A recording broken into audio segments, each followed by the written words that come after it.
Welcome everybody to our Saturday night closing tentpole kind of panel here. This was the one that we kind of put together. We've heard a lot about the industry as it is, and a lot of the developments that have been coming up.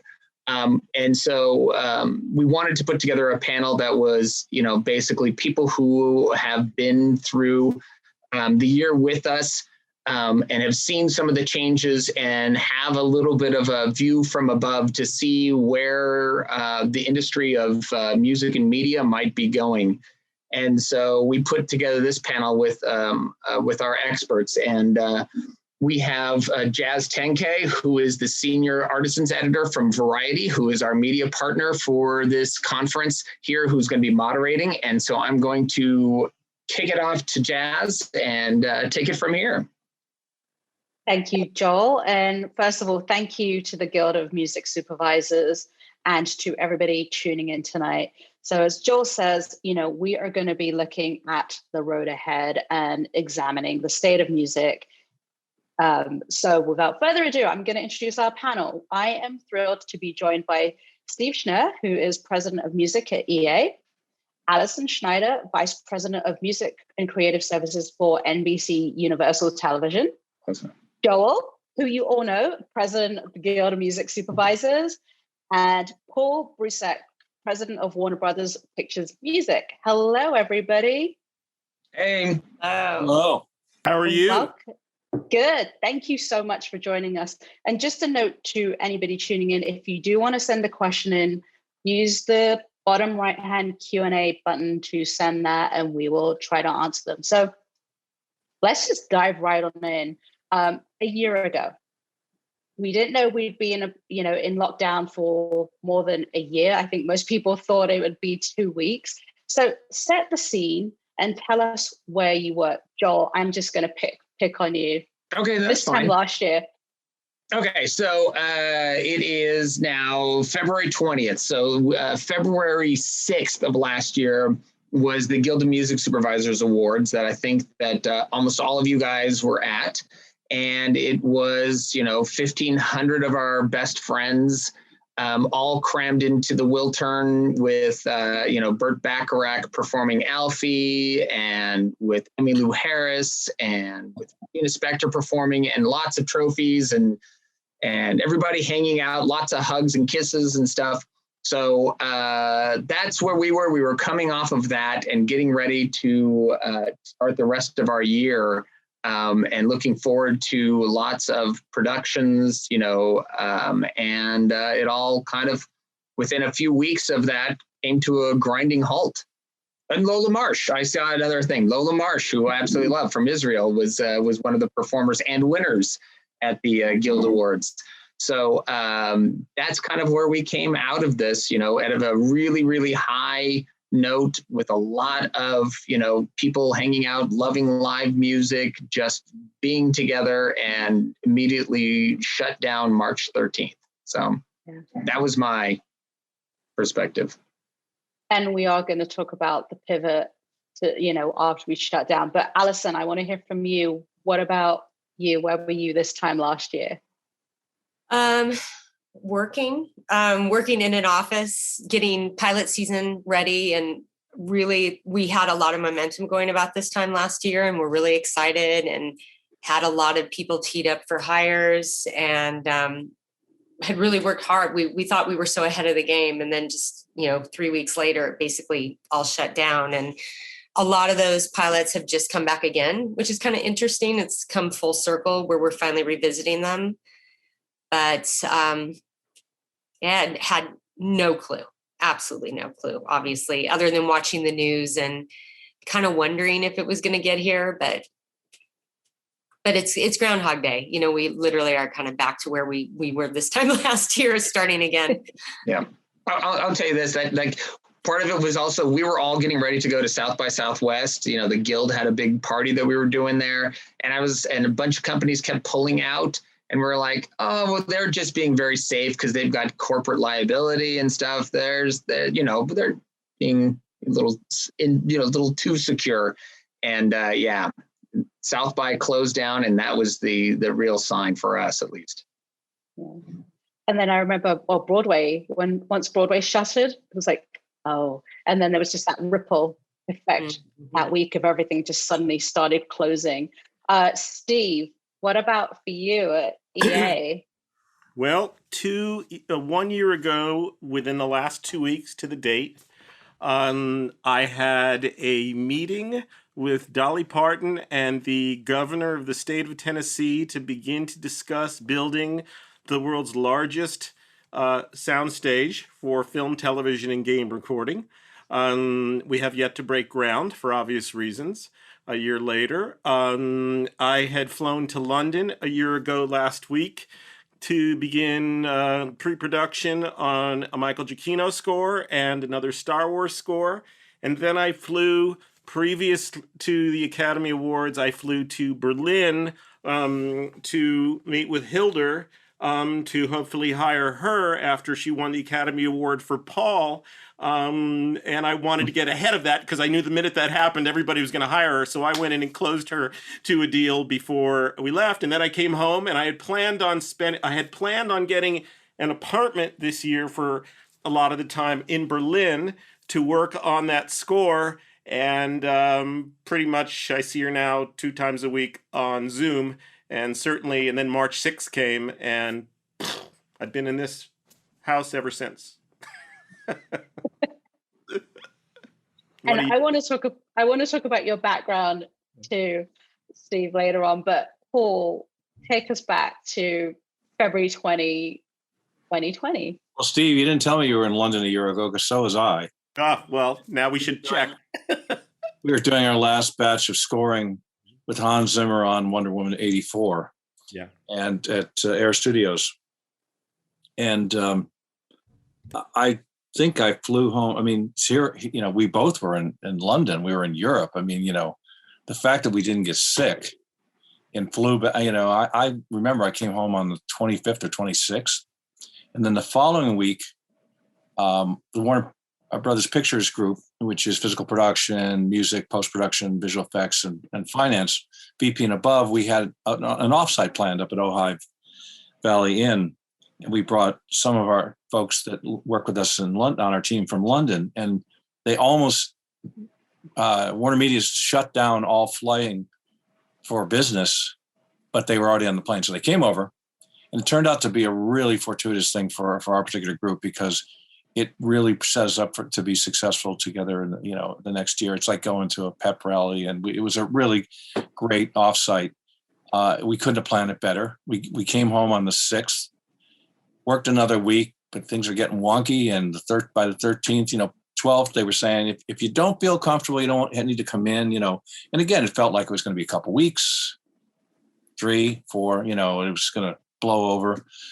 And here we are, coming up on a year. So it's been a challenge, but I've been amazed and really impressed with the resilience of the community on every level. All the people I've worked with, the musicians, the composers, the orchestrators, the contractors, my team, all the teams, I'm sure, it's almost like we're working harder and smarter in a weird sort of way. This is not what I would choose, but this is what we have. And, let your obstacle be your opportunity. Let your limitation be your liberation. So we've been, embracing all that and finishing films and releasing them. And, we're in the middle of a challenging time for our particular group, because we launched a streaming service in May, and good timing, bad timing, just timing. And we're releasing our whole slate, as everybody knows. We are, we're looking forward to not being the most hated studio in town because of, what this, COVID has done for us, and people's, theaters aren't open, and if they're open, people don't really want to go. So it's a wacky time, but again, I think I'm an optimist, and I'm really been impressed by the resilience of people and the whole community to keep working and get things done and really good work. So more to talk about there, but that's my last year. Yeah. There is a lot to talk about. I mean, it was such an unprecedented time. We'd never gone through this before, and there was that pivot, right, where we go from studios you're in the middle of projects, not set up at home. Like, talk about how you pivoted to complete those projects that you were in the middle of without having the equipment and getting, like Steve, I'm seeing your speakers behind you. So talk about how you went from a soundstage to your house.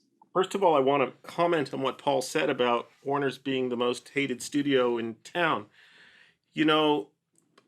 That might be the most hated studio in town, but the rest of us out here in the real world are in love with the fact that the evolution of technology went on warp speed and choice. The fact that I was able to watch Wonder Woman a month ago here. The fact that I watched Nomadland last night, loved it, by the way, here.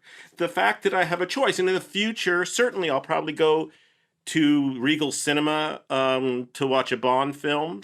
But the fact that they have changed our habits, and this is where it's kind of like with gaming, right?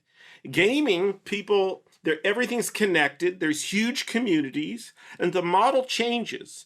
There were discs, then there was download, now there's going to be cloud.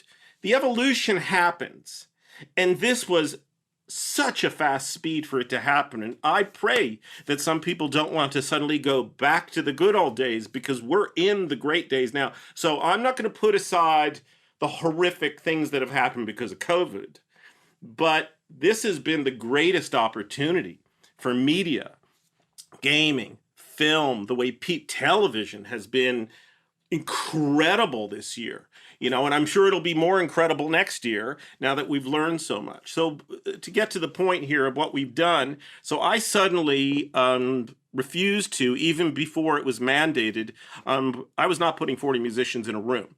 I wasn't waiting for the state of Tennessee to say, no, you can't do that, even though the state of California said you could. So this room was nothing more than a writing room with a couple chairs in it, and there was a grotesque storage room next door and an underground room next to it. And from first week of March until the last week of June, I grabbed the guys from Ocean Way and my friend John, who owns Blackbird here in Nashville, and we built pretty much a state-of-the-art 3-room studio. It sounds as good as you can imagine, and separate entrance for engineers, separate entrance down the hall by the piano room for a musician. Incredible crew comes in between each musician and blasts it and makes sure that it's clean and safe. Unfortunately, string libraries, I've used those, but live brass, live winds, live percussion, the string libraries are pretty good. That doesn't mean I'm not going to go back as soon as I can to cutting 40, 50 string players in a room, but we had already cut 2/3 of Star Wars Squadrons, and I didn't know how we were going to do it. And the composer, Gordy Hobb, and I really thought about it, and we spent a couple weeks, and we cut it one musician at a time, and guess what? We kept people working. Musicians were thrilled they were working because everything else was shut down. They were safe. We've cut tons of Sims tracks in the other room. Apex. Joel and I were talking about Apex before. We've cut 2 or 3 of the last portions of Apex here, and it sounds incredible. And nobody could tell me. Listen, the Star Wars Squadrons is up for an SCL award for the composer. 1/3 of it was composed in these 3 rooms, recording these 3 rooms. So we did what we had to do. There's a great piano room when we need that. I converted the entire bottom floor of my house to accommodate. BA loves it because there's no studio fees anymore. And listen, unfortunately, I had to cancel my sessions that were booked for Star Wars at Abbey Road. And I'm crossing my fingers. I just canceled May. And I'm hoping my October sessions remain. I mean, I'm going to get panicked if they don't, because that's where I put 110 people in the room together, and I have to. But it's been a solution-oriented challenge, and I think we all reached a great solution to it. And like I said, it's propelled, it's forced us to think differently. And the end of my little story here is my team has been so effective. meetings like this. And by the way, I used to travel. Those of you that know me, I mean, 3.5 weeks a month I was on a plane. I see my studios in Sweden and the UK and Montreal every week. We meet like this. And so it's been kind of nice to sit still for a minute. I see people more often. When I do go to Europe next year, it'll be for recording sessions and moments that count. But my team has been so productive this year that I actually called the office back in LA and told them we want to get out of our office. I've given up our offices. We're going to have a conference room. My whole team will remain like this. And we will travel as we should. Well, once every 8 weeks, each of us will go to different studios around the world and we'll work in the studios. And then we're going to keep this going. This has been incredible for business. There's no reason to sit in an office in LA and see each other once a day to go, hey, you want to get some lunch? What's the point of that? You know, we meet constantly. We see each other constantly. We talk constantly. And we were able to put out score after score after score after score. This year, we were able to do, we threw an online Pro Bowl this year. For those of you that know football, there was no in-person Pro Bowl. It was a virtual Pro Bowl. We were involved in all the talent for that stuff. So it's been great. I'm not saying, don't get me wrong. The year last year, the pandemic has been horrible. Asterisk. Great. But I mean, it's been great the way we have shifted the way we work. That's Love what it. Yeah. Love it. Alicen, what about for you? How did you pivot? I think a lot of us have agreed that they never would have let us work from home if it hadn't been for a pandemic. They never would have taken the time to try to come up with solutions to get us the equipment to really try to see how they could get up to date with technology. And so what was kind of, obviously shocking and disruptive, I think for a majority of us, except for the parents of small children, it's become a dream come true. I mean, it is amazing, much like Steve and his team. I mean, the longer we're in it, I think we're learning how to communicate. We're coming up with a lot more meetings, but we're doing smaller meetings. And I feel like I'm up on what everybody's doing. And I feel like I'm kind of back to a mentoring of maybe some of the newer employees also. And we were down for probably, I want to say a good 2.5 or 3 months, which was scary. I mean, when you're just kind of sitting there and wondering when you're going to get production again and what that's going to mean for the livelihood of your staff. Also, when you know that everybody's sitting at home watching other networks or Netflix or whatever. But we're crazier than ever. I mean, I think for probably the last 5 years, we've been saying it can't get any worse. Like we can't get any more volume. And within probably the last 2 months, we're back to that where it's once again, oh my God, we can't get any more volume. Like it's not humanly possible. And there's so much production, there's so much development, but everybody's doing amazing. And different personalities thrive in different environments. Nobody is the same kind of person. So for the people that work better in a solitary environment, it's been extraordinary. I mean, their productivity's up and they can choose when they want to be accessible and you don't have all the interruptions. You're much more mindful of your time and you can set more boundaries. I mean, which is also amazing. I think everybody's got really great work-life balance like right now. And I don't know when we'll be going back. And it doesn't seem like there's going to be an expectation for us all to go back the way we used to. I think it's going to be optional. Yeah. And we're going to be fine. Yeah. We're churning out a lot. We've been doing recording sessions. I mean, we've shows that had orchestras prior to us breaking finished the best way they could, either with remote musicians or they went MIDI, but we made it all work. And I'm really so proud of everyone. And I'm also extremely proud of all of my competitors too, because the output has been phenomenal. I mean, you're seeing our TV is amazing right now. I mean, just off the charts, what people are putting out. Yeah, Alicen, I was gonna say you and I spoke at the very beginning, if you remember, and we were both talking about like we don't know what's going to happen, but I think we said this is a time to like reimagine what we're doing. It's time to reset some stuff. And the studios, I have to say, have been because it was so important for them to resume production on both the film and television side, the state of California and, Canada and other states have actually looked to the studios to get a sense of what they can do as far as COVID safety and the protocols. And they're doing it. They do shut down every so often for a couple of weeks, but they've really kind of proven what you can do to get people back to work. And you can do it safely, and you can social distance, and you can be in pods, and you can wear wristbands that tell people where you've been and who you've been exposed to for how long. And I've been so impressed by all of it. Yeah. Yeah. Steve mentioned, some of the trends that are going to come out of this, like he's going to close down his offices, just keep a conference room. What other trends are we going to see, or what are you going to see coming out of this as we go back into this hybrid of getting back to whatever normalcy is whenever, first, after what will be over a year of working at home? I think it's pretty safe to say that the open floor plan trend is going to go the way of the dodo bird. I had a meeting. We've taken over. We're doing a studio swap and taking over the old Burbank studios. And I think we're still building a couple high rises, because in Burbank, you can only build so many stories if you're on the corridor, like Disney, ABC, along the corridor of the 134.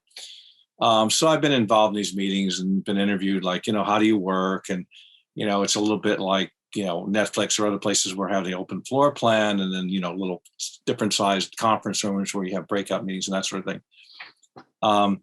And our offices in London, in town, had just gone to an open floor plan. And I think that's, just not going to happen. I don't, nobody's saying for sure what we're doing. Our studio, rightly so, and so people could organize their lives, and those with children, or those who are caretakers. They told us by sometime in early mid-fall that we're not coming back until early as July 1st. So people could make plans for the school year, whatever was going to happen for care for others, whatever their concerns were. I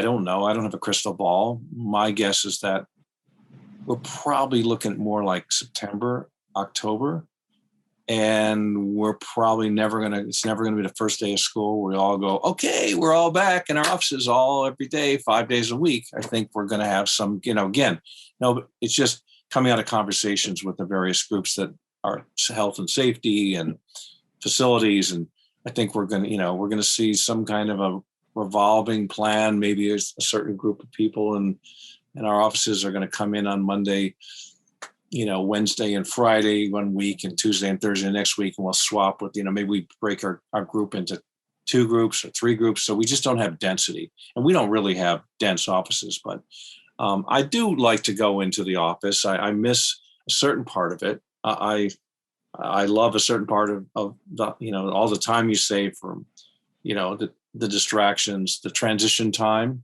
And I also miss the transition time of, where you can clear your head. I don't know about you guys, but I come up again. At least I'm blaming it on COVID. I have because I worked in post-production for so long. I have kind of an internal calendar, and I can sort of pick a date. And if you tell me like what day is this? Oh, that's a Thursday. Because I can grid it out in my head. Now I can't remember what I necessarily cooked on Monday night, and I do all the cooking in my family. So I think that's about it. I've talked to other people, and I'd be curious what you say, but while it's personal, it's also professional, that there just aren't events to mark our lives. So you can go, yeah, we could go Tuesday. We went to that, that opening, that event, that premiere. Okay. We went to that screening that was last Thursday. You just don't have those things for me that I think that help us delineate time. So what I've done is I've stopped getting my hair cut so that I know that at least the time is passing.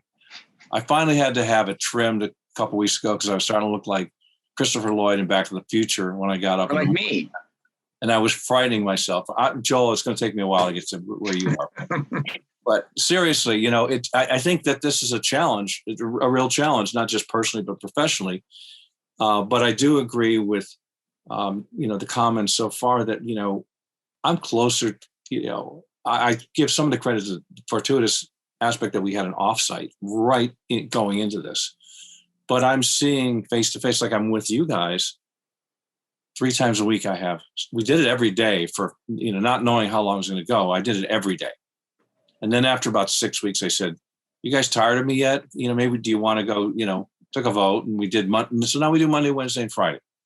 And then we have other meetings and breakouts and things. And, but I'm seeing my team, I'm seeing my cohorts, on a regular basis, and I can see their faces, and I can, how are you doing? And, I like to make sure that I think one of the things that we have to do as coworkers and as managers is to check in on each other. I'm no therapist, but I, make sure that you have the time that you would have had in the office when you're walking down the hall to get a cup of coffee and you pop your head in somebody's office and go, hey, how you doing? How was your weekend? Oh, hey, the kids have a baseball game. That's great. Did they win? Oh, great. And then you get some information, and that's what we're missing. So we're having to find other ways to do that. And again, I'm really impressed with how resilient people are. A few quick comments on that. Number one, what's different for me is that what I do, I don't spend much time in post. I spend time in pre and during production. So I think when we do go back, and I agree with Paul, it's going to be a hybrid that when we finally go back, probably there's telling us September now. I bet you it goes to next year. But what I find is that in the future, it'll be more important for us as a team to spend a week every month or month and a half at one of our studios in Stockholm or Montreal or Vancouver than to sit in LA where the only people there are each other. And I think it'll get us out into the production, and that doesn't happen as often as it should have. The other thing I want to mention is the mental health aspect of this, what I think is really important. Just like Paul, we started 5 days a week. I had the same conversation. You guys sick of me. And now we're at Monday, Wednesday, Friday. We do it religiously. But sometimes, let's say once every couple of weeks, we have yoga nidra as a group, as a team. And then we'll do meditation. And it's voluntary. I'm not going to force it. But everybody shows up. And we do it like at the end of the day on a Thursday. And it's amazing. And I've extended it to some other teams and people we work with, audio directors and things like that. And people show up, and it's bonding. And it's also, we don't talk about work. It's been a really great thing. Lastly, think about, it's a little off subject, but think about some of the great opportunities that are going to arise, have already arisen from what we've experienced. For instance, I noticed the Ryman here in Nashville. You can go buy tickets. It's Tennessee, right? They're pretending COVID doesn't exist. But you can buy tickets for the Ryman. But once it sells out, then there is a virtual element. I love Springsteen. Boy, the idea that I could, if he announces a tour in 3 years, and sure, I'll go in LA, sure, I'll go in Nashville, sure, I'll probably go to New York. But the fact that I could pay something to go and see 10 or 20 other shows, that's amazing to me. So I think there is going to be an element for the live business, even though they were hit horribly, as we all know. But imagine all of the virtual elements that are going to come out and be, listen, and Paul, what he's doing, it goes back. The fact that I can watch films on HBO, let me tell you, LA may hate Warner Brothers. I want to kiss Warner Brothers right now. This is the way the world is going to be. It's fantastic. We all love music. We all love going to see music. I know Alicen loves seeing music because I know her so well. So if one of her favorite bands is playing in Montreal and she's in LA, the fact that she can pay hypothetically $10 and go into that club is amazing. So we're going to not believe in a couple years that we lived in a place where we couldn't see shows at home on big screens with good systems, hopefully, and things like that. Sorry to interrupt, but I'm just trying to, this is the glass half full way that things that are going to come out of this. Well, I was commenting, like when Alice and I were talking about the reset when this first started happening. It's like, this is a time to rethink all of this. And that happened right when the Guild started doing our first panels And we were making this stuff up as we went. We started doing Zoom panels once a week, and it turned into like this great online community of people that we wouldn't have had a chance to meet because they're in all over the parts of the world. And we said, this is actually what our community is. And we started bringing, and this conference is great the same way. It's we've got attendees who are tuning in all over the world to this. And that's exactly what it's like, we can't be together and hang out and have a beer together and stuff. And so that's a big minus. We can't actually be in each other's presence. But we've got Madonna's jumping in. Listen, We've got Joel, you used to we can actually have people who couldn't come to our conference before attend from all over the world, and it's been amazing. And we've changed how we do business. You used to buy $300 to sit in a gold circle. Now I could hypothetically spend $30 and sitting at home. Yeah. I'll admit, we saw Wonder Woman at home, like right on the opening day, and the whole family watched it on on our biggest TV we had. So we made it a big event. The accessibility you were saying, though, that is one thing I did want to say that we talked about is our interns are everywhere. So it's really opened up so many opportunities for people to be a part of our department and intern from wherever they live. And that was never the case before. And that's something I want to stick with. So even if we do go back into the office full time, I would like to always maintain at least 1 or 2 virtual interns so that kids that go to other schools, schools that are all over the country, they can't necessarily afford to go live in New York for a summer or LA, have access to all of us and have the ability to learn and get the experience. Alicen, why can't you take that one step further? And I agree with what you're saying, but talent acquisition doesn't need to be anymore, I need someone based in LA. If I find someone talented who's an incredible music supervisor and they live in Edmonton or they live in Europe, I'm going to be able to hire them now. Right, exactly. Oh, well, that's the thing. Yeah. Yeah. Because I think everybody's still going to I believe it will be an option going forward that some people will be able to work from home. You'll be able to choose. So it's a game changer. I'm just because it makes for a good panel, and I am an optimist, so I have a card in my wallet somewhere. So but one of the things that I found about this is that, and I've been just having this discussion with my group, the challenge is eventizing things, and then we work in the movie business, but even records, I mean, people started dropping albums and not telling anybody. It's like, oh, Beyonce's got a new album. Taylor. I mean, and that's kind of cool and that sort of thing. But I feel like, in that regard, I feel like, because I love music, I've always, I figured out a way to make a living being around music. I'm finding it hard to. I think everyone's challenged. They're not touring to eventize things. It's just sort of, okay, this is happening now, and it sort of plop, and then it disappears. It feels to me like it doesn't have a bloom, and there might be a way to do it, but that's something I'm missing. And I really, I used to like people. I don't like people who don't wear masks, and think that it's all a hoax, but. There's nothing better than a communal experience in real time in a dark theater with a bunch of people. Thank you very much, Steve. I wasn't worried about you. Or, going to a concert and, going to the Springsteen concert or going to see, the Black Crowes of the Troubadour that I sadly was out of town last year for. I mean, I want to go to that. And I think when we do, we will get back to it. And when we do, I think we're going to appreciate it even more. I think we're going to really sell. I think it's going to be somewhat, magical to get back into a club or get back into the Wiltern or the El Rey or the Henry Fonda.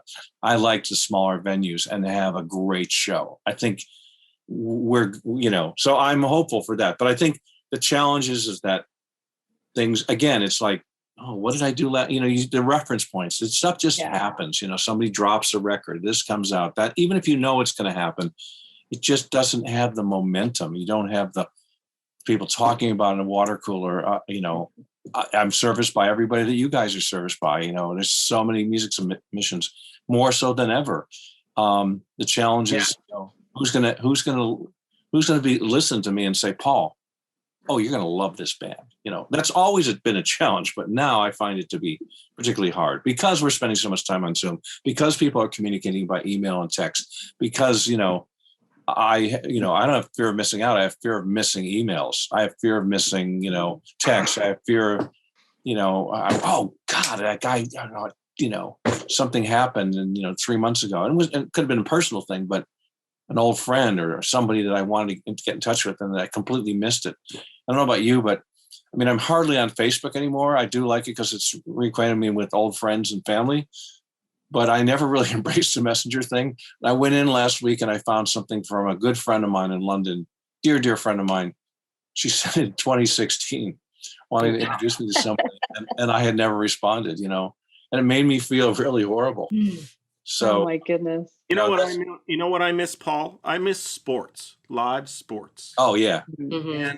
And the funny thing is, the beauty, pardon me if anybody disagrees with me, please don't beat me up on chat. I'm a Titans fanatic and I'm a Liverpool football club fanatic.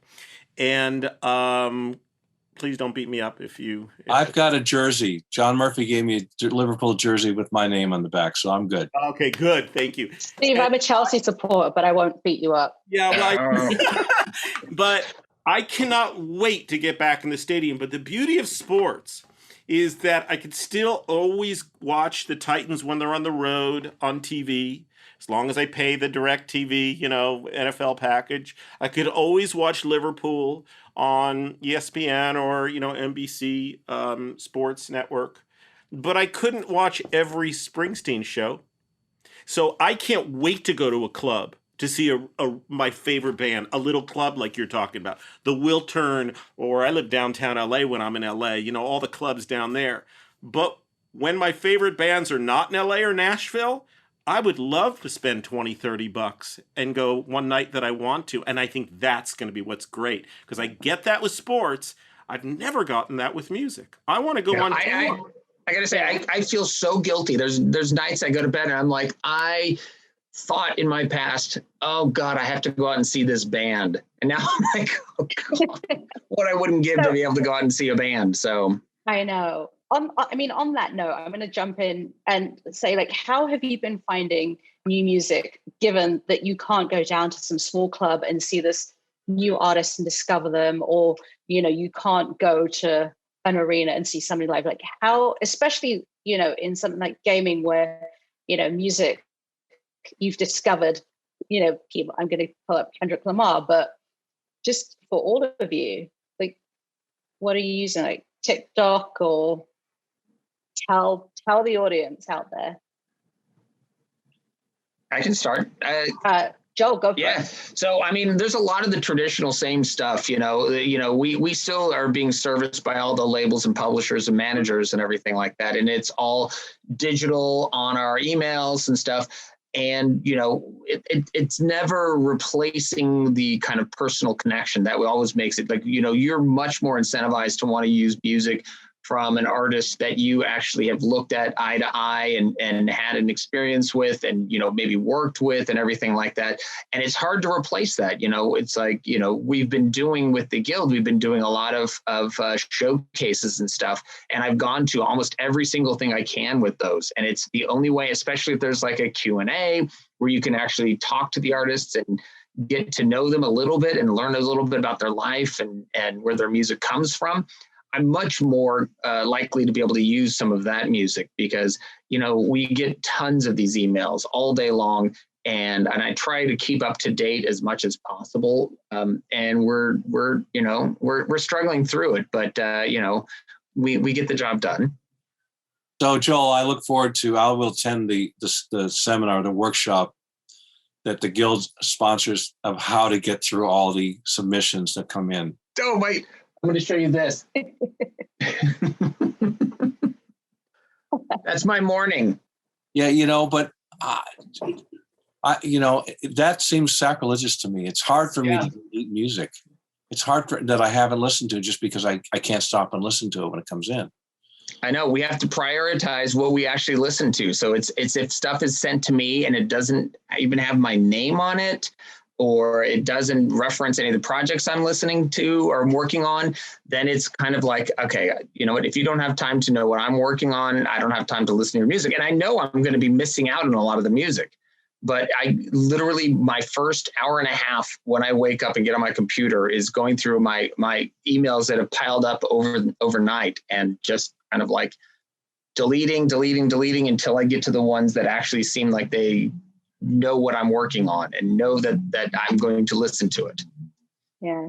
I mean, with the growth of TV, gaming, you know, streaming over the last year, like, do you think, and obviously without like the live music experience, do you think moving forward that like any of those platforms are going to become more important in breaking artists? So you could be watching, I don't know, the Umbrella Academy, for example, and hear a song or an artist, and you're like, who is that person?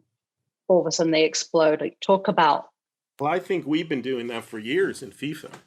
You know, this is not new news. I mean, we're a research-oriented group, you know, and live performance we used and will use again to confirm greatness that we had heard. We research what's going on in Italy and the UK and Brazil and the US. We follow trends that go up and we make sure we're not following trends that go down. That can be genres, that can be bands, that can be singers, whatever the case may be. And we bat pretty high. I mean, the FIFA soundtrack itself is culture to people. So many people over the years have found music through FIFA every single year. Joel knows that better than anyone because he and I work together on it. And same thing with Madden and others. So I think the one thing we've been missing is that confirmation of a holy crap, we were right, that band is incredible tonight.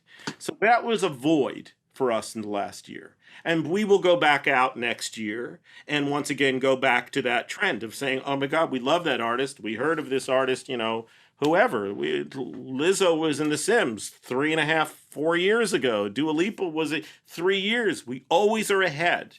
So we've used our gut a little more than we used to without the confirmation of live. But I think the platform of gaming is that I think the entire world finally figured out this last year what gamers knew for the last 10, 15 years. It's always been a platform of discovery. If you know, I did this Zoom interview last summer with some Canadian broadcast group, and when I saw the final product, I couldn't believe all the kids they found. And by the way, some not kids anymore, some in their 25, 30, 35, starting to name all of the NHL 2007, NHL 2011 bands, one after another. It's so many are household names for us now. And it always gives me pride, and it always makes me feel like, that's what we want to do. Our job is to have somebody somewhere in the world go, holy shit, that game changed my life because that's my favorite band that I would never have known it. So we've had a disadvantage of not being able to see that band live. But I think the concept of gaming music, I think just more people figured it out this year. You know what I mean? It became a venue, which was very successful for Travis Scott and others. But hopefully the virtual element of live music going forward will probably be embedded in gaming more than it was just, more than it was in the past. That's totally one of those pressure points where it's like, you can't have live music, but where can you have that kind of interactive experience again? And it was in games. The Travis Scott thing was Marshmallow. It was groundbreaking. Community, right? And the FIFA concerts you guys did were like, I don't know if you know this, guys, but Jazz, you may or may not know, but Joel knows that we launched FIFA this year, the game. We launched the game with a 24-hour, 48-band online concert. Dua Lipa, Diplo, Tame Impala. I mean, everybody, they took over. One band was live. I think it was Louis the Child live from the empty LAFC Stadium Bank. I forget the stadium in LA, Bank, California or something like that. And so on around the world. We put it together in 2 weeks. It didn't take months. It was let's have the biggest international event there is. And there was pardon my French, a shitload of people that viewed this thing. So that's not a patch, a bandage to get through a year. That is an exploratory way to confirm that this is the evolution, that we have so many opportunities going forward that can reach everyone. Because that reached everyone. That's a great way to build community, because you put those people all together and they're all in the same, it's like in a concert venue around the world, but in their laptops. Yeah, before that, we would throw the launch event in Miami or London, and you couldn't go. Now everybody can go. Yeah. Alicen, did you want to add to that? I got nothing. I didn't do any concert events. I didn't do anything. But just hearing him, I mean, obviously he put it together quickly because it was very easy to get those artists because they weren't on tour and they were available. So the one thing I thought about that's been such a positive in the last year is that as we have dreamed up ideas of things, we know, or they were, quite the captive audience. So you knew you were going to get an answer pretty quickly, and they would be open to things that they wouldn't necessarily be open to because their schedules wouldn't permit, and epically large artists that just never have the time or have to prioritize differently. So that was my positive, but I don't have I haven't played any games, and I'm not putting on any big concerts. But you're making the entertainment for everybody. That's the thing, is that we are Umbrella Academy though. We're in our little TV world. There on the subject of TV, there are so many streaming services. How do you all deal with the competition? This is actually a question that came in too. So let's throw that out to the group. And yeah, Alicen, I'm going to start with you on this one because I want to hear more from you. Well, we're a little different. We launched Peacock, which was our new streaming service. So that was actually something very major that we were working on prior to the pandemic that still happened on schedule. I work for the studio group, for Universal Studio Group. So we actually produce content for everyone. So I produce for Apple and Netflix and Hulu and Amazon, and as well as our own personal networks. We produce for ABC, we produce for CBS. You name it. We've got something pretty much everywhere. We're doing HBO Max right now. I think the only thing I've never done is a CW. So we don't necessarily, you see them as competition, I think, as far as numbers, but they're also our clients. So we also have that relationship. And so I guess I don't know. I just feel like we're all kind of working together. At least Universal, is generally working with everyone, and it's Paul, fun. What about? Okay, sorry, Paul. What about for you for HBO Max? Talk about. Well, it's so new. We went through a delayed approval of a sale from the old Time Warner. AT&T came in and bought it, and then it was blocked by the previous administration, and it took us a couple of years. So we were in limbo, but the whole idea was we're going to start the streaming service. And it's been wild. And then we still were committed to doing it, but now we're not together in COVID. And a new guy came in. Time Warner is now no longer, it's now Warner Media. Jason Kylar, who's worked at both Amazon and Hulu, who's a real streaming guy, that's his background, came in. And so we're very quickly and rapidly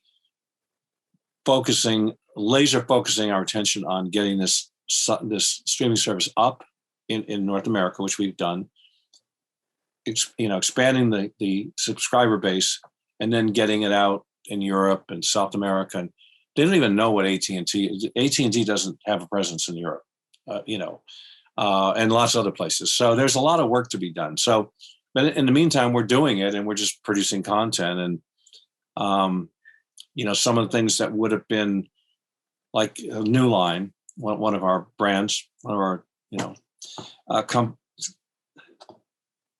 companies that produces content, they've been in the not low budget, but they've done some micro budget stuff, but they had an incredible success, for instance, with the whole Conjuring universe.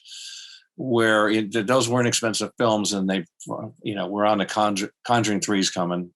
It's very soon. Annabelle 2. I mean, the thing is just growing, and that was New Line. And I came from New Line before I moved to Warner Brothers. That was that was our brand, was horror movies, Freddy Krueger, Nightmare on Elm Street, urban comedies, Fridays, etc., and R-rated comedies. So a lot of that stuff, theaters aren't really open, but even so, I think we're going to, it remains to be seen, but I think we're going to see some of those, if not a good portion of those, are going to go straight to the streamer. And marketing costs are so expensive to release a film. Distribution marketing costs are phenomenally expensive. And it's better now that we don't make, film prints, but still, it's really expensive. So, I don't know the answer to where we're going to go and how we're going to get there. And I think, the whole group above me that manages this whole thing and steering it is still figuring it out. And, they did take a very bold move in deciding that we have all this inventory finished. And the pressure on us last year was to finish everything we can. We don't know how we're going to release it, but we just need to finish it. We finished Tenet, we finished Little Things, we finished Witches, Reminiscence that doesn't come out until September now, Judas and the Black Messiah. And we've got, Tom and Jerry, Space Jam 2 we're finishing. It's all kind of Suicide Squad 2. I mean, we're just lining up the jumbo jets on the tarmac. So we'll see, it's growing. I think separate from my involvement at Warner Media and Warner Brothers, I think the ha-ha of all this is that people are ditching cable, and they've been ditching cable. Who needs cable? I was told to keep one box just in case. So, but I never use it. It's Apple TV and all the services that we subscribe to. And I think we're going to see in 5-6 years that there'll be aggregators, and then you'll be back on a cable kind of model, but they won't be cable. It'll be streaming, but it'll be like some of these magazine services where you can subscribe to all your digital PDFs in one portal. So it'll be interesting to see how that goes. But it stands to reason as it shakes out and we see who's got what and what people like, and some people want this and some people want that there'll be different sort of aggregators. And I could be wrong. I mean, this isn't my line of work, but I am a consumer. I think that's the important thing that we have to remember, is that we're also consumers, which is somewhat unique to our positions, is that, Steve plays games and watches movies and listens to music. I do the same thing. I'm still in the 8-bit world, but that's okay. So, we actually, and through our families, and if you have kids, I can always tell like approximately how old people's kids are based on what they say in meetings, like what artists they reference, what TV shows, what games they reference. And that's really informative, because, it is, at the end of the day, it's about the consumer. Yeah. And just before we wrap it up, and you touched on it, Paul, but what are some industry goals that you want to set out this year, whether it is for project releases, new territory, diversifying your storytelling and hiring? Joel, I'm going to start with you and then work round. With me? Yes. What are some industry goals? Okay, industry goals. Okay, so I'm an employee, and I represent a bunch of other employees and stuff. So our industry goals are pretty much about getting more equity for music supervisors, more reasonable pay for the hours we put into what we do. Representing that, as employees, we would love to figure out how we can get healthcare and make a sustainable living doing what we do, what we're all passionate about doing. And obviously we've got people who are on the corporate side who are big fans of ours as well, and who are all our peers and friends.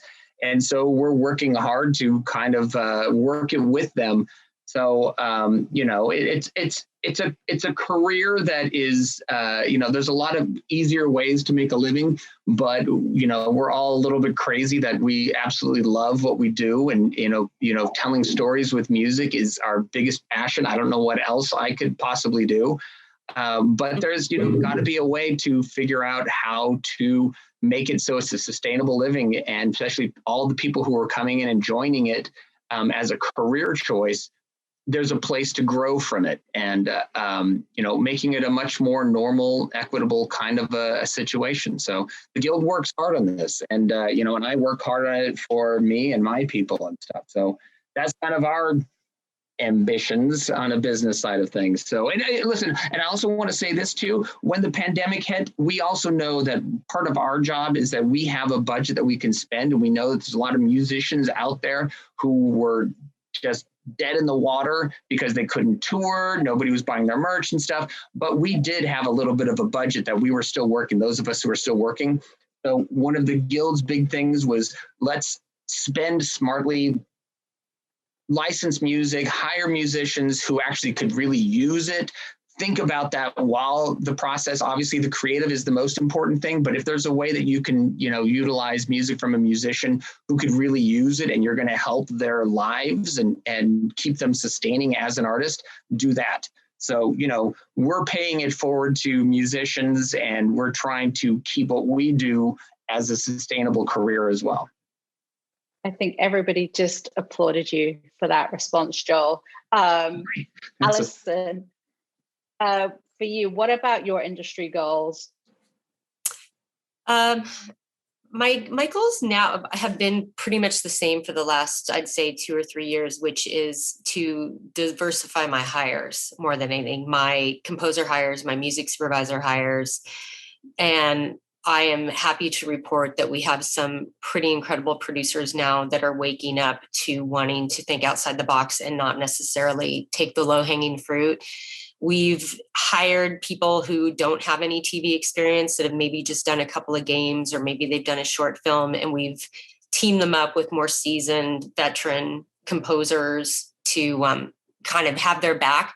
They're still the lead, but we're creating more situations where people have the opportunities, but they're not going to be underwater. They're always going to have a support system, and it's not going to be used against them. I've also fought, Joel and I have talked about this, I fought for getting raises for my supervisors and composers. And so we've implemented that this fall. So people are seeing higher fees than they've seen before. Much higher increases, I think, than we've had in years. Just to continue to be better. I guess that's my goal, is to do better by others and be better. Yeah, incredible. Steve, what are some industry goals that you're setting out for 2021?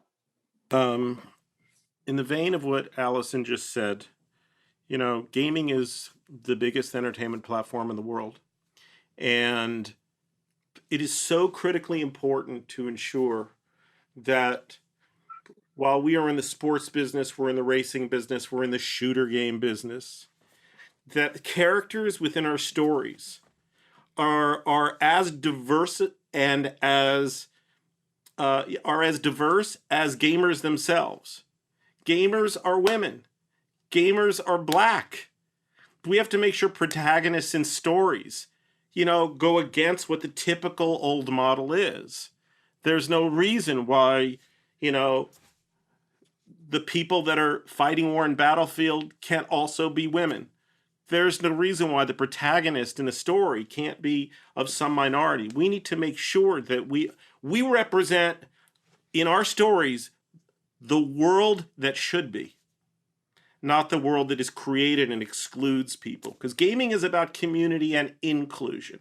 And we want to make sure that everybody is absolutely represented. Because gaming, you're the first person. You're the first person sitting on your couch.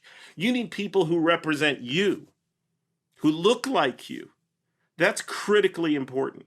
Secondly, as important to me personally, my personal values, in addition to what I just said, I think it's critical, and I'm going to do it, start to set up scholarships for people in universities, for women composers, for Black composers, the idea that we're sitting here in 2021, but I'm very proud, and I know Paul is as well, that I've got Hilder working on something, I've had Sarah Schachner working on something, I've had Morgan Kibbe hopefully working on something in the future.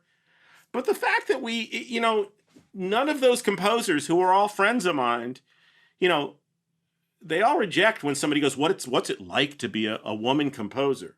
It's not a woman composer, it's a great composer. The fact that there is discouragement still at the collegiate level. And I'll leave you with this, I was very upset when I was one of the heads of the membership committee for the Recording Academy. And we recruit from colleges for the Grammy Next program. And I was the one who picked up my hand and said, why is everybody in the recruitment in the HR and the publicity category women, and everybody in the producer and engineering track men? And I think that it is critically important that in the collegiate and probably even the high school level, that people aren't discouraged anymore, that there's people who can help educate them, help educate those that can't afford to get educated, that we recognize talent, and we give them real life opportunities. So they're working on films, they're working on games, they're working on TV. So when they graduate, they have a resume. So that is my personal goal, and I'm really proud. I've been at EA 19 years, and the reason why you stay anywhere for 19 years is because they share values with you. So those are my goals, and we're going to make those things happen. Incredible and so inspiring. And Paul, what about you? What are some of your goals for 2021 and onwards? Well, that's a hard act to follow, Steve, but thank you for saying it all. And, you know, I look forward to, you know, time when it's not about, you know, what gender or what race, ethnicity, where you came from, what you did, but what you're doing now. And to piggyback on somewhat Steve said, I've embraced both formally and informally mentorships along with internships, because we, you know, we may not have a job for someone, but we have a lot of experience and a lot of wisdom and knowledge. That's the one. It's one of the good things about getting older. At a certain point, you realize, like, yeah, I know shit, you know, because I've seen it. I've seen patterns of behavior. I've seen patterns of situation. You know, you can sort of read the room. You can read the situation. And I think that's important. And I've told my group, because we don't know we're still feeling our way through what our budgeting is going to be like. You know, there's won't go into it, but there's some old models of making deals with box office bumps and things that are meaningless now, that I, you know, and we've been having a series of meetings with all the major composer agencies in town and in London. I want to know who the new talent is. I want to know the fresh new voices. I don't care whether they're black, white, yellow, you know, Indian, man, woman, trans, you know, like, just let's have this be an opportunity to find some new voices. We took a big gamble on hiring Hilder for the Joker. You know, that was not, you know, an easy decision. And I think one of the myths that when I talk to people about what I do and what we do as a studio, I think there's some misconception that we dictate who's going to be the composer on every project, or we dictate who's, you know, even going to be the music supervisor. There's relationships, there's of working with filmmakers and you know, and composers and whatnot. So, but our job is also a protector. We're the guardrails. If we think that the hire is just inappropriate, like, that's a really good composer, but not for that $300 million tentpole movie, never done it, that's a really risky proposition. So, you know, you do the balance thing. But as we're getting into direct to streaming service, and our budgets may be more challenged and our deal making will be more challenging, and I'm thinking, great opportunity to hire some new people. I'm not going to brag, but I will. You know, I've been doing this long enough.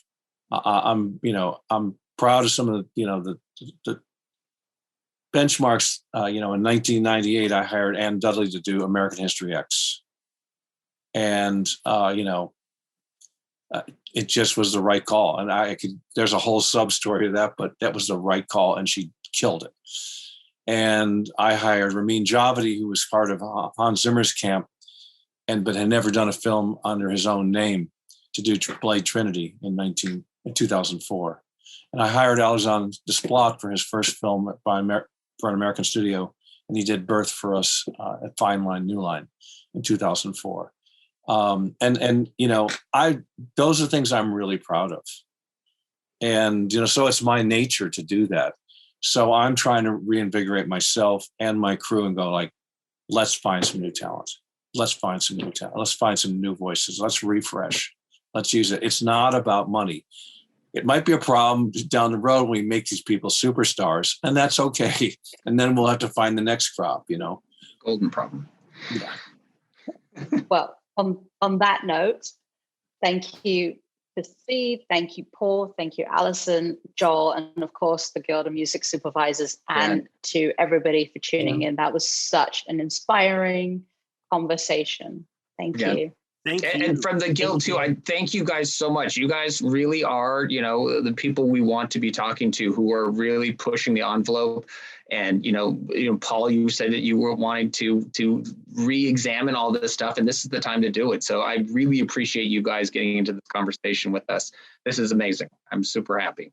Happy to support what you're doing. I'm really kind of flabbergasted and blown away, like the Guild, the idea that was Me too. And how it's become so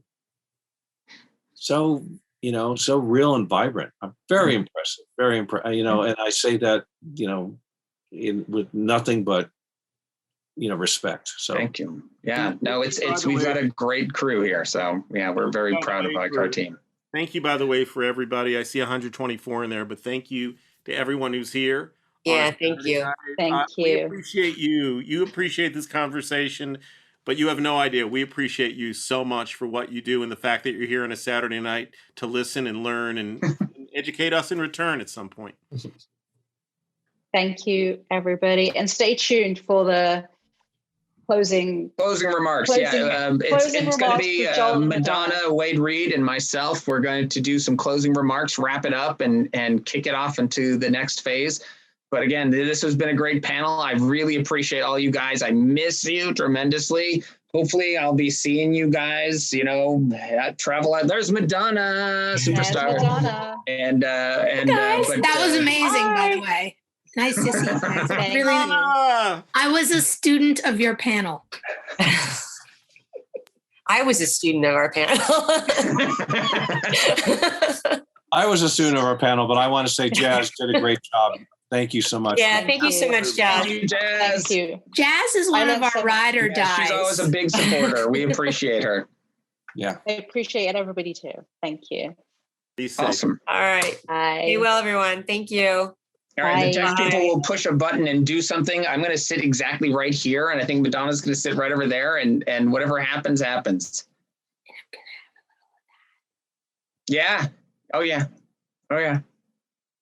It's that time. I have all of I have my notes. I'm gonna do I think we're still on, Madonna. Oh, Just so you know. okay. We're still live. Well, I'm prepared. Not. I don't want to be. You know what I'm thinking. I don't care if anyone hears this. You know how you watch an award show and someone goes up and they accept their award, and then you see them in the press room later and they realize Right. everyone they forgot to thank. So Yeah. I made notes because I don't want to be that person. Oh, cool. So No, I made think I got some. Yvette is in fact texting me. I think that I'm supposed to send it to you. I think. send what to me? And then are we supposed to? I'm reading all the behind. We're all online still. We're all sitting here and talking. So I don't know. Hi, people, if you can hear me.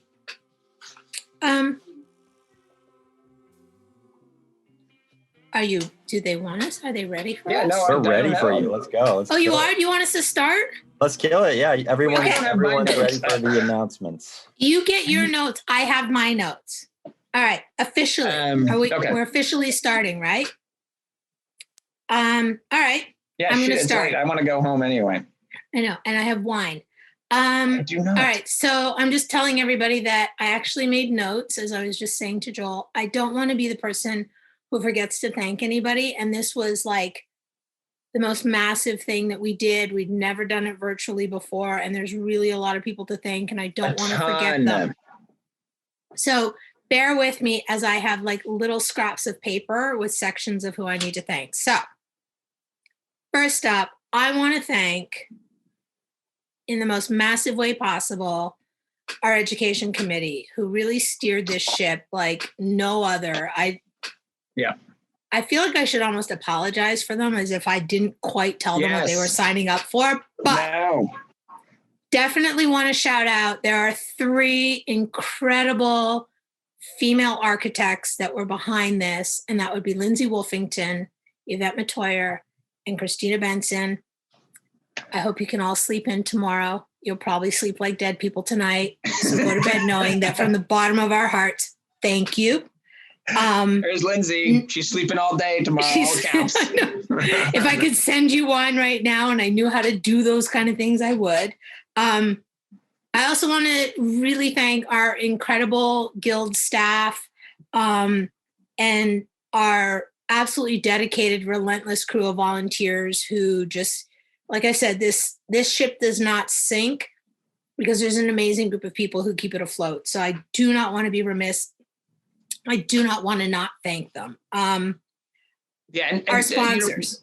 Real quick, but this is really important to note, is that this guild started over 10 years ago with a bunch of people with thought this is a great idea to do this, and it's been building and growing. And Madonna and I, when we decided that we were going to be coming involved with leadership, we said, look, we want to. Yeah, okay. Coerced? Yes. So we pushed a lot of the responsibilities necessarily over to committees and to volunteers and to everybody. We said, okay, look, if you want to help, you're now in charge. So that was our philosophy, and it has been gangbusters because it's been working. It has been working. And all of the volunteers who make this happen put a lot of time in it. This is not their job, but this is their passion, and we thank them 100%. Totally. After those people, next up, I have to thank our sponsors, because none of this would be possible. We could work as hard as we want, but they entirely, for me, it's there. Okay. To me, it's there. Yeah. So I want to thank them for the patronage, because I need to remind everybody, we are a nonprofit. Mm-hmm. Everybody just shows up with giggles and energy and good vibes, and that's what sustains us. And anything outside of that comes from a legion of incredible ride or die sponsors, some of them who have been with us. There are day ones, and the people who have stepped in and joined them. I just want to say massive, massive thank you to everyone who helped really keep this whole thing afloat. And by the way, this conference and the awards are our biggest fundraisers of the year. So when people come in and support our little nonprofit volunteer group, it is literally, we don't exist without them. So we thank them so much. Well, and the biggest thing that I would like everyone to know, especially to the members, is that the reason this was free was because of the sponsors. Yes. So they picked up the tab. So if you meet one of them, you have an opportunity to utilize what they represent. The greatest thank you that you could do is to license something, or just give them your time, give them your attention, acknowledge that you understand that they're not just a licensing company, they're also huge supporters of this community. Great taste in organizations. We do. I need to thank our panelists. We had some amazing panelists today. Again, they're like our volunteers, like they showed up and they did this. I thought so many of them were very incredible, very open, very honest. I may or may not have cried during Jules' meditation. Just saying, I'm not crying, you're crying. We so appreciate that not only did they come and share knowledge, they shared a lot of very personal stories, which you should not repeat. And they were even, in some cases, in some of the panels, took your questions. So to our panelists, thank you for showing up. Thank you for showing out. That's amazing. Lastly, but not least, I want to thank our members. I want to thank our friends of the Guild. We had some of you who already Friends belonged. of the Guild. And then we had an amazing amount of people show up. Can I read these stats? It's on paper. Do it. We had almost 500 attendees, viewings, almost 2,300. And then From here's around the the part. world. Well, I'm going to read the around the world, which is pretty amazing. And this is the part I have to read because I really don't want to screw this up or Signing not back say. on. Hi, Steve. From Nashville. But so here's something I really want to say is I want to thank our foreign members and our friends from all over the world. We are a worldwide organization. And, if it were not for something like this, you may not have had the opportunity to meet the members from other countries because we're not doing anything in person. But you got to meet some of them this weekend. And I just want to shout out, this is where we had people show up from. Are you ready? Because some of these people, FYI, stayed up way past their bedtimes. Yeah. I had somebody from Argentina on my Name That Tune team. So we had US, Canada, UK, Croatia, India, Germany, Brazil, Argentina, France, Austria, Portugal, Australia, New Zealand, and Russia. So right on. We are a global organization. Worldwide. Mr. Worldwide. We're the pit bull of nonprofits. And then I just have to say, I hope you enjoyed it. I hope you got what you needed out of it. I invite you to share any feedback with us. We are always looking to not only grow this event, but tailor it to your needs. Like, don't leave it totally up to us. We are an organization of volunteers, of members. Friends of the Guild membership is like, that's the whole reason we do this. The reason we get up in the morning to do this stuff. Well, we want what we provide on an educational level to be what you need. So by all means, share with us what you need. And then I'm just going to say, from the bottom of my little heart that it's a really rough time and we're still trying to honor stay at home. We're still not trying to touch our face. We're washing our hands. We're trying to be safe. And I just hope that in the last 2 days that maybe we were able to offer you a little respite, that in our own little virtual people who love music world, that, you had an opportunity to forget about what's happening outside our doors. And you met some great people, you made some great connections, and you just felt a little better about this whole thing. That's it. That's all I have to say. I hope you enjoyed it. Wait. You have stuff to do. I know. I'm saying don't let people think that we're done. Oh, no, we're not done. You're doing a great closing. No, I'm done because there's a glass of wine a foot away from me. So you talk. I got to keep working. And I'll sip. Okay, you sip. Okay. So my part of it is the much more of the housekeeping stuff. So put a little bit on our calendar because this is the rubber hits the road time for the Guild of Music Supervisors. So we've survived our 6th annual music and media panel, and we're planning the next one already. I think Lindsay and everybody are getting ready. No, they want to take a nap. But what we've got coming up next is, of course, awards season, and that begins on Friday the 25th, where we are going to be doing announcements of all of our nominees. So tune in. There'll be more information because it is going to be something where people are going to be reading it and you can hear the announcements of who are the excellent supervisors this year, or at least who were chosen as nominees. I don't know. That's the same thing, I suppose. And we'll also be doing a little bit of a prelude to our awards, where we're going to be talking about Quincy Jones and his Icon Award. And we will also be announcing this year's 11th annual Legacy Award recipients. So please do tune in on the 25th. And for voting members, we will have the awards will be open for voting March 1st. So it is absolutely important that you guys get ready to submit your votes, because once again, after last year's success of making it a mandatory thing, that if you want a free ticket to the awards, we're going to do it again. So starting March 1st, members, please do tune in and put in your votes. And then, of course, we're going to be on full speed ahead. We're going to have a nominees reception that hopefully we're going to do somehow in person so people can actually show up at scheduled COVID times and accept an award, and get their picture taken and have a real experience prepping for our April 11th awards. So I feel like we're not going to sleep until May. I know, we really aren't. It's the truth. So yeah, it's a marathon at sprint pace. So our fellow board member Jonathan McHugh has assembled a highlights reel from the past years. This is our 11th annual awards, and I think we've only been taping it for some reason since 2014, because I think before then I don't think it was camera. They hadn't invented cameras. No, it wasn't. It was like, let's not tape this stuff.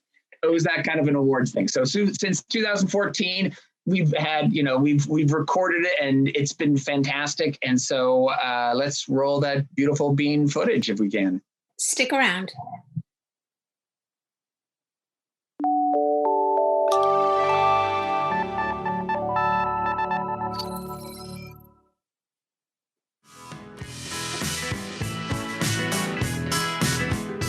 We're here at Max Sennett Studios because 100 years ago, Charlie Chaplin came to work for Max Sennett in silent films. But as we all know, films have never been silent. There's always been music. Ladies and gentlemen, Aloe Black. Clap your hands to it. The winner is my girl, Frankie Pine for Nashville. The winner is Thomas Goldman for Breaking Bad. Every year, this award ceremony has been more and more exciting, and I feel like our kind of weird little job that is frequently thankless and incredibly exhausting and not very well paid feels a little bit more valid. The impact of the creative folks in this room is immeasurable. I came to Los Angeles 20 years ago, and I met with music supervisors. And up until that point, I didn't really know what a music supervisor was. And I looked at my manager and I said, these people actually like music. I just wanted to say an earnest and potentially sycophantic thank you for introducing the world to so much music that otherwise would have disappeared into obscurity.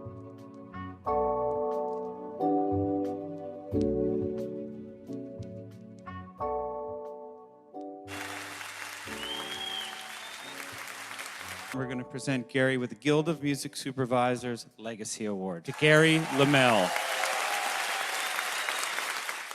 Thank you all so very much. I love you. Hi, it's Jonathan McHugh. We're here at the 8th Annual Guild of Music Supervisors Awards at the beautiful Ace Hotel in downtown Los Angeles. The Guild has come a long way, and now we're selling out the Ace Hotel. When the music swells with emotion or enhances the anticipation of the next intense moment, we're on the edge of our seat. This group of people influences billions of people. Music supervisors are finally being recognized, not just with membership in the Academy, but with an Emmy Award. To win an Emmy, personally, was an amazing thing. Only happened because of the music, the Guild Award. We have two-time award winner this evening. Show them the goal, baby. And the award goes to Jennifer Piken. This Is Us. On This Is Us, music plays an integral part in creating our show's emotional story. How else would we get you all to cry every week? This is the power couple right here. We're talking about 3 awards in one night, and nobody has ever done that. She inspires me to be a better supervisor because she's the best. This woman has been my inspiration because I remember seeing her work so hard on her films where she had a really hard time clearing her music, and that's what inspired me to do this job. The winner is Juneteenth from Blackish.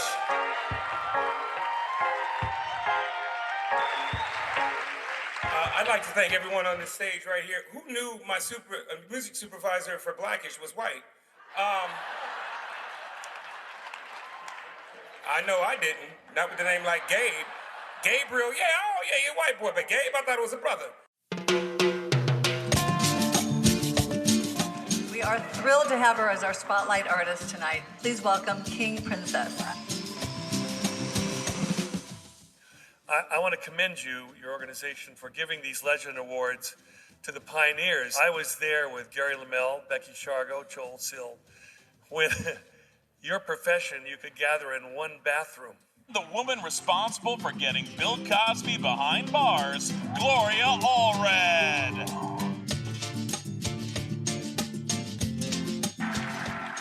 Hi, Marcus Richard. Call me. He'd rather have anal warts than lose a job to Gorface Schwartz. He'd rather blow a pig than see Brian Tyler and get a gig. He'd rather wear a dress than let another agent answer yes. I'm sure he'll use this night to pitch and schmooze. And so, as long as there's a movie show produced by some defenseless schmo, I'll never convalesce. Yes! Thank you, ladies and gentlemen. Welcome to the 10th Annual Guild of Music Supervisors Awards.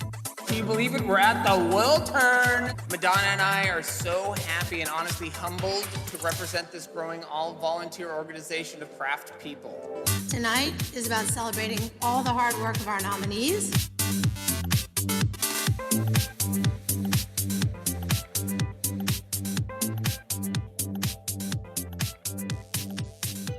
Artists don't achieve success without the creative energy and hard work of others. And I'm thrilled to be able to introduce this tribute to Bob Hunka. Imagine being fourth on a list that includes Chris Montan, Gary LaMelle, Becky Mancuso, and Joel Sill, and to be put on that list the same night that Burt Bacharach is in the house. The world always needs more Burt Bacharach. Ladies and gentlemen, welcome to the stage, the winner of the Icon Award.